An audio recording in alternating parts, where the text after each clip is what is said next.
Angola's long road to independence from 1958 to 1980. By February 1961, many African countries had gained or were on the road to gaining their independence when the armed members of the Movimento Popular de Liberação de Angola (MPLA) stormed the city prison in an effort to free political prisoners. This marked the beginning of an important phase for the independence of Angola from Portugal. A month later, UPA, which had been formed in 1958 by Holden Roberto, launched a serious revolt in northern Angola. The UPA's leader, Holden Roberto, was heavily influenced by Patrice Lumumba and had strategic bases in the Congo to aid their effort. In 1962, UPA merged with another political movement to form the Frente Nacional de Liberação de Angola (FNLA). During the revolt, more than 6,000 Africans and 2,000 European colonialists were killed. The colonialists were forced to bring 50,000 troops from Portugal. The Portuguese troops were successful in quelling the rising, in which about 50,000 Africans were killed. Portugal faced immense criticism at the United Nations from almost all countries except South Africa and Spain.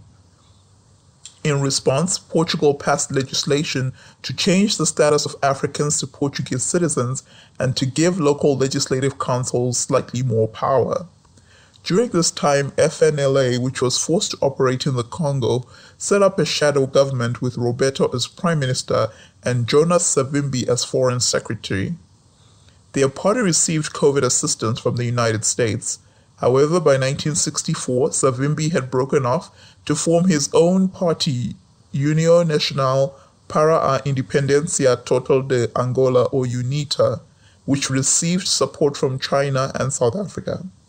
Meanwhile, Agostinho Neto, the new president of the MPLA, established his shadow government in Brazzaville, Congo Republic, where he received help from the Soviet Union.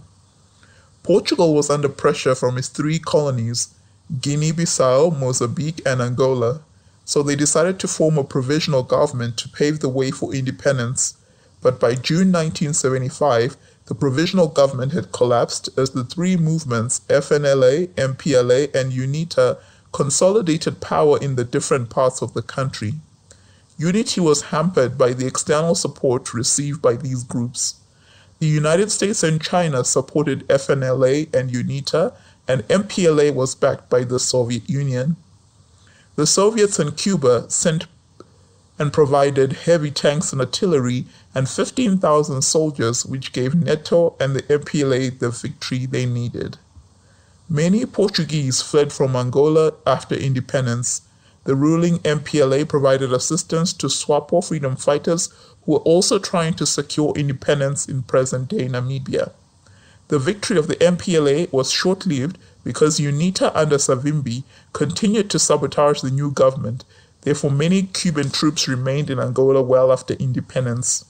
The Cuban soldiers also provided much-needed security for the new government, as South Africa, aided by the United States, maintained troops in Southwest Africa or Namibia and refused to grant Namibia its independence.